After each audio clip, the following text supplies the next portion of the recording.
Hello students.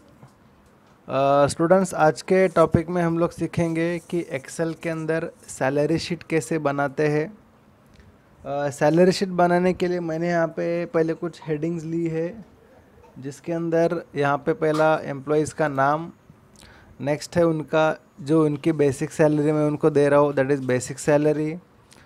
Third column is allowance. Allowance क्या होता है, जो उनको मैं एक्स्ट्रा पैसा देता हूँ, लाइक ट्रैवलिंग का वगैरह, food expense, home rent allowance वगैरह, तो दैट इज़ अलाउंस। एडवांस, अगर उन्होंने मेरे सैलरी में से कुछ पहले से एडवांस पैसा लिया है तो एडवांस के लिए कॉलम बनाया है। ओवर टाइम आवर्स, यानी उन्होंने अगर मुझे मेरे ऑफिस के अंदर कुछ एक्स्ट्रा काम किया है, that is over time hours. Over time rate, over time total, absent का कितना आवर्स अगर वो अब्सेंट है, absent salary, net salary, paid salary और बैलेंस सैलरी। ये मैंने यहाँ पे कुछ कॉलम्स लिए हैं।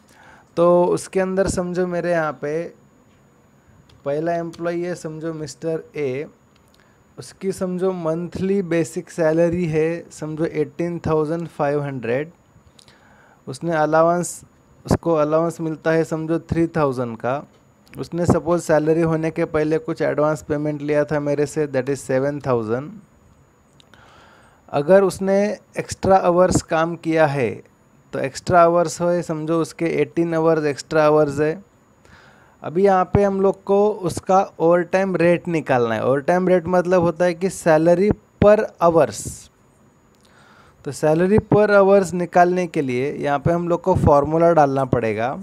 तो फॉर्मूला डालने से पहले इज़ इक्वल्स टू जो उसकी बेसिक सैलरी है, दैट इज़ 18,500, मतलब B2 डिवाइड बाय, अभी डिवाइड बाय में क्या डालेंगे कि जो मंथ के डेज होते हैं, फॉर एग्जांपल 30 डेज मैंने यहाँ पे लिए, और उसके जो वर्किंग आवर्स है उसको अगेन डिवाइड करेंगे 8 से। तो दैट इज़ B2 यानी 18,500 divide by 30 days divide by उसके working hours, that is 8 hours. उसको एंटर करोगे तो उसका जो ओवर टाइम रेट है यानी सैलरी पर आवर है वो 77 रुपीज़.833 यहाँ पे आ गया। और एक एग्जांपल लेता हूँ, जैसे कि मिस्टर बी है, उसकी सैलरी है 16,000, अलाउंस है उसका 2,000 रुपीज़, उसने एडवांस लिया था 5,000 का, ओवर टाइम किया था समझो 12 आवर्स। तो उसका ओवर टाइम सैलरी कैसे निकालेंगे, तो is equals to basic salary divide by 30 days divide by 8 hours. इसको यहाँ पे करना है एंटर, तो उसका ओवर टाइम रेट आ गया, दैट इज 66.66। अभी हम लोग ने ओवर टाइम रेट निकाला। अभी उसकी ओवर टाइम सैलरी यानी उसने कितने का ओवर टाइम किया है टोटल, तो उसके लिए इज इक्वल्स टू उसका over time hours, that is 18 multiply by उसका over time rate, that is 77। इन दोनों का मल्टीप्लिकेशन आएगा, एंटर करोगे तो उसका ओवर टाइम का सैलरी वो यहाँ पे कैलकुलेट हो गया।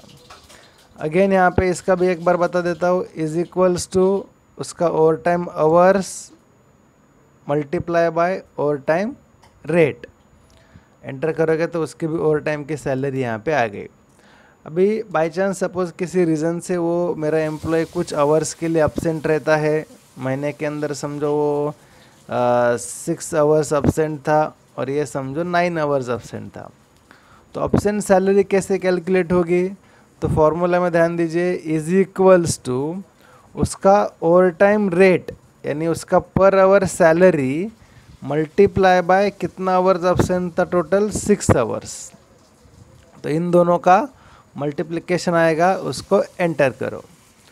Again same formula, is equals to उसका over time rate multiply by उसके अब्सेंट आवर्स। तो यहाँ पे उसकी अब्सेंट सैलरी कैलकुलेट होके आ गई। यहाँ पे आप ऊपर फार्मूला भी देख सकते हो, फार्मूला बार के अंदर। फिर उसका जो नेट सैलरी है सारा प्लस माइनस होके कितना उसको नेट हाथ में मिलेगा, तो इज इक्वल्स टू उसकी बेसिक सैलरी उसमें प्लस यानी ऐड होगा उसका अलाउंस, उसमें से माइनस करेंगे उसका एडवांस, अगेन उसमें प्लस होगा उसका ओवर टाइम, और माइनस उसका अब्सेंटी का सैलरी माइनस होगा। एंटर करेंगे तो उसका नेट सैलरी यहाँ पे कैलकुलेट होके आ गया।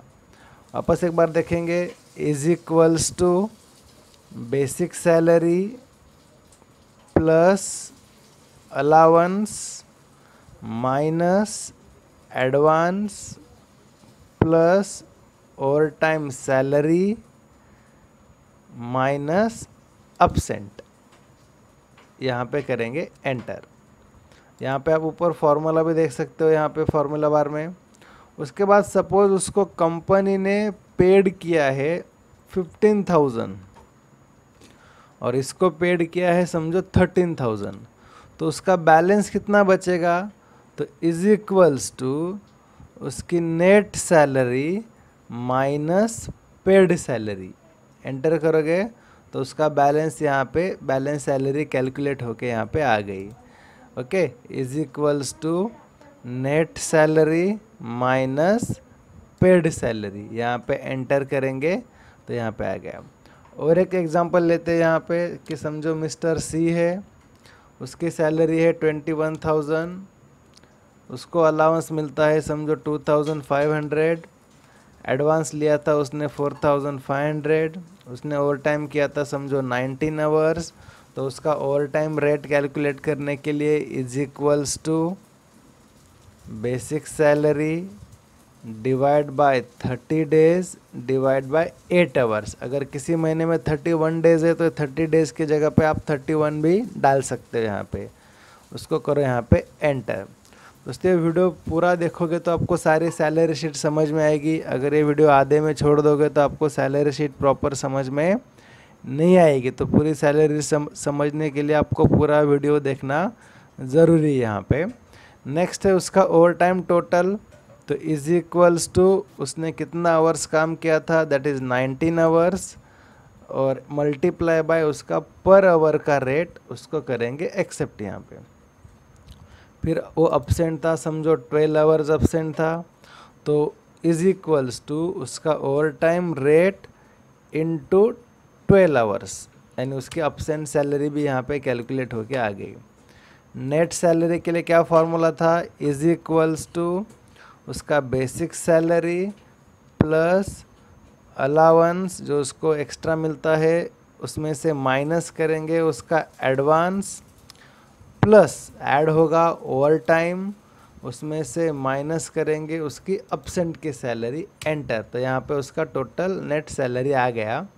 कंपनी ने समझो उसको 19,000 राउंड फिगर पे किया था, तो is equals to balance salary के लिए net salary minus paid salary, यहाँ पे एक्सेप्ट। तो ये हम लोग ने 3 एग्जांपल लेके सैलरी शीट बनाई है। आई होप ये वीडियो आपको समझ में आया होगा। अगर आपके कुछ भी डाउट्स है तो आप मुझे नीचे कमेंट बॉक्स में डाउट्स पूछ सकते हो। Thank you friends.